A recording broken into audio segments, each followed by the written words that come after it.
नमस्कार, मैं जितेंद्र चतुर्वेदी। भारत के विदेश मंत्री एस जयशंकर ने एक बड़ा बयान दिया है पाकिस्तान की सेना को लेकर। उसके बाद से तो हड़कंप मच गया है और यह सवाल उठने लगा है कि क्या पीएम कुछ बड़ा करने जा रहे हैं। और यह जो प्रश्न उठा है उसकी वजह सिर्फ एस जयशंकर ही नहीं है। इंटेलिजेंस से कुछ इनपुट आए हैं, वो इनपुट बड़े महत्वपूर्ण है। तो वो क्या कह रहे हैं उसको थोड़ा समझेंगे। और साथ ही साथ जो रूस के राष्ट्रपति व्लादिमीर पुतिन ने संकेत दिया है वो बहुत मायने रखता है। तो वो क्या है उस पर भी हम लोग बात करेंगे, लेकिन शुरुआत करते हैं विदेश मंत्री के बयान से। एनडीटीवी के साथ उन्होंने बातचीत में कहा कि ये जो पाकिस्तान है ना, इसमें ये सेना सारे फसाद की जड़ है। वो आतंकवादी कैंप हो, जिहादी तैयार करना हो, उन लोगों को ट्रेनिंग देनी हो, सारी जो आप योजना परियोजना वो सब सेना की रहती है। ये देखिए, ये बहुत बड़ी बात है। ये मैं इसलिए कह रहा हूं क्योंकि ये जो पाकिस्तान बटा ना 1971 में, उसका बड़ा कारण सेना ही था। और अभी फिर जो पाकिस्तान के भीतर हो रहा है वहां भी सेना की भूमिका है। और जो कुछ भारत में आतंकवाद को निर्यात किया जा रहा है या फिर हमारे पड़ोस में बांग्लादेश नेपाल में कैंप खोले जा रहे हैं, वहां ट्रेनिंग वगैरह दी जा रही है, इन सब के पीछे अगर किसी की बड़ी भूमिका है तो वो पाकिस्तानी सेना है। तो क्या जो भारत सरकार है इस बार उसकी योजना एकदम अलग है और अलहदा किस्म की है। वो जो पाकिस्तान की सेना है इस बार उसको सबक सिखाने के पूरे मूड में है। क्या रावलपिंडी सीधा निशाने पर है? पिछली बार जब ऑपरेशन सिंदूर का पार्ट 1 चला तो रावलपिंडी को छोड़ दिया गया, आसपास जो है धमाके किए गए। तो क्या इस बार हेडक्वार्टर पर ही निशाना साधा जाना है?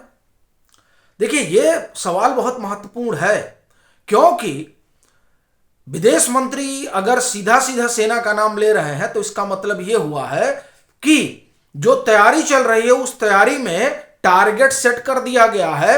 उस टारगेट की तरफ विदेश मंत्री इशारा कर रहे हैं।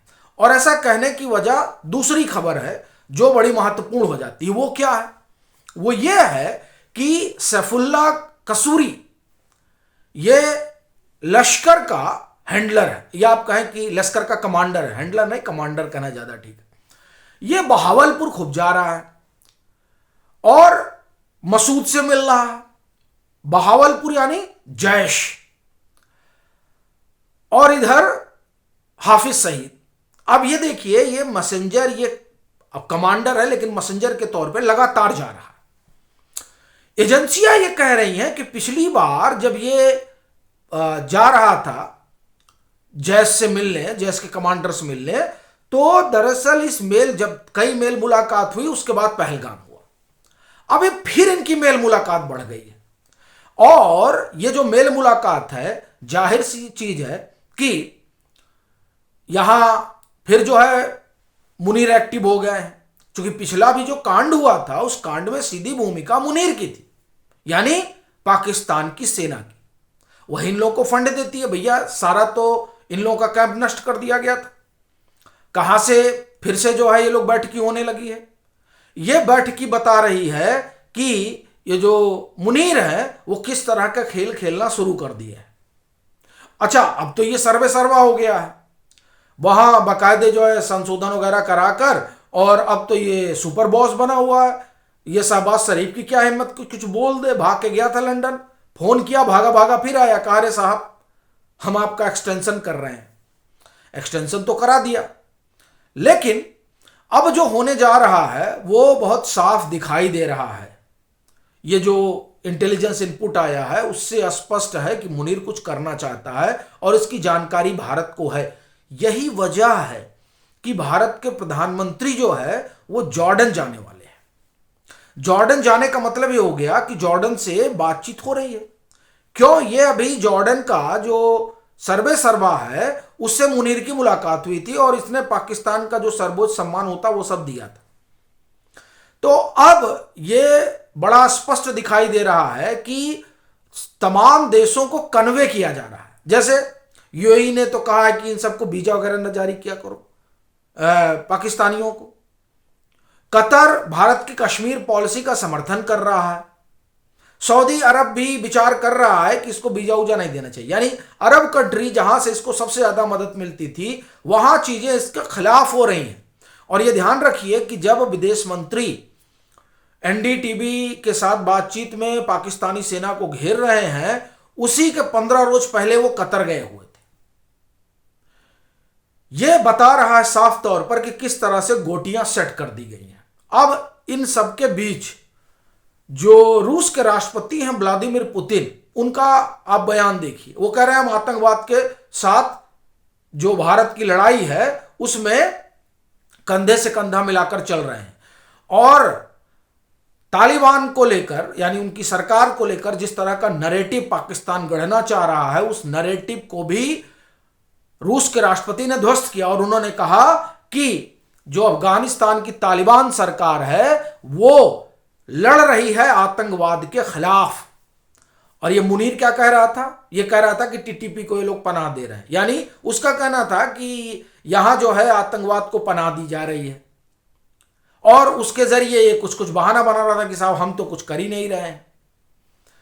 तो रूस के राष्ट्रपति ने एक झटके में पाकिस्तान को बेनकाब नहीं किया है, पाकिस्तान को समझा दिया है कि ज्यादा उड़ना मत, नहीं तो याद रखना कि भारत इस बार जब तुमको ठोकना शुरू करेगा तो कोई तुमको बचाने नहीं आने वाला है। और जो तुमको बचाने दौड़ कर आते थे, अब वो पहले अपना बाजार संभाले। बाजार संभाले मतलब भारत से संबंध पहले सही करें। और इस चीज की वानगी जो है वो आ चुकी है अमेरिका से। अमेरिका कह रहा है कि मुनीर को जेल में डालो। वहां दबाव पड़ रहा है डोनाल्ड ट्रंप पर कि भारत से संबंध सुधारो। और ये मुनीर जो है, मुनीर ने तो लोकतंत्र की हत्या कर दी है। इस मुनीर के साथ आप खड़े हैं। अब देखिए, यानी ये जो सिलसिलेवार घटनाएं चल रही हैं, ये घटनाएं बता रही हैं कि प्रधानमंत्री नरेंद्र मोदी की जो डिप्लोमेसी है वो डिप्लोमेसी कमाल की है। ऑपरेशन सिंदूर 1.0 जब चल रहा था तो कहा जा रहा था भारत अलग थलग पड़ गया है, खूब विमर्श गढ़ा गया, इस तरह का नैरेटिव खड़ा किया गया। लेकिन इस बार भारत पीटने से पहले ही पूरा माहौल बना ले रहा है कि इसको पीटना ठीक से है, लेकिन तब कोई बोले ना, कोई ये ना कहे कि गड़बड़ी कुछ किया है। नहीं, ये जो पाकिस्तान है ये बिना पिटाई के सुधरने वाला नहीं है। इस बात को एक तरह से आप कहा जाए कि संकेत दे दिया गया है। एस जयशंकर का कहना बहुत बड़ी बात है। और उसके पहले जो सेना का बयान रहा वो आप जान ही रहे हैं।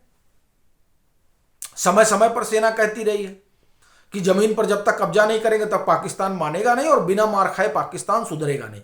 और पाकिस्तान में भी ध्यान रखिए, ये बड़ा स्मार्ट मूव है। किसका? भारत का। क्या? जो सीधे पाकिस्तानी सेना को टारगेट किया गया। दरअसल पाकिस्तान में पाकिस्तानी सेना के खिलाफ बड़ी नाराजगी है। और जब भारत कहता है कि फसाद की जड़ तो सेना है, तो इससे वो वहां का जन समर्थन भी जुटा लेता है और जनता भी खड़ी हो जाती है इस लिहाज से कि नहीं, पाकिस्तान में अगर ये सेना को दुरुस्त कर दिया जाए तो मामला ठीक हो जाएगा। उसमें एक और चीज कही एस जयशंकर ने कि देखिए सेना में सभी खराब नहीं है। और ये बात ठीक है भाई, सेना में सभी खराब थोड़ी है। अरे ये तो जो है ये तो धर्मांध है मुनीर, और इसकी मुनीर की धर्मांधता और इसकी जो सुपरमेसी स्थापित करने की इसकी जो योजना रही, उस योजना ने सेना में ही विद्रोह कर दिया है।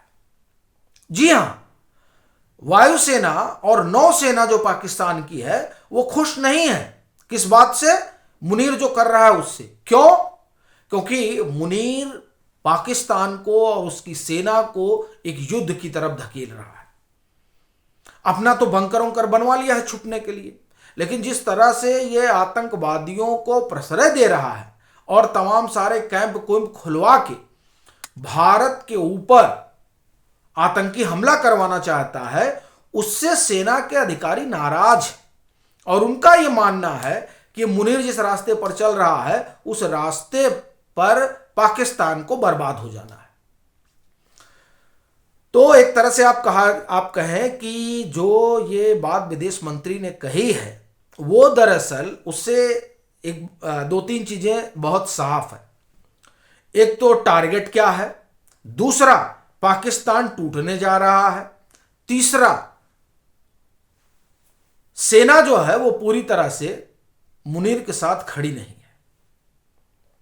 यानी हमारी स्ट्रेटेजी बड़ी क्लियर है और उसी स्ट्रेटेजी के तहत यह माना जा रहा है कि पीएम जो है वो कोई बड़ी कार्रवाई करने जा रहे हैं। इसीलिए आप देखिए कि तमाम सारे इंटेलिजेंस जो है वो गैदर किए जा रहे हैं और स्वाभाविक सी बात है कि उस गैदरिंग में डोभाल साहब की बड़ी भूमिका है।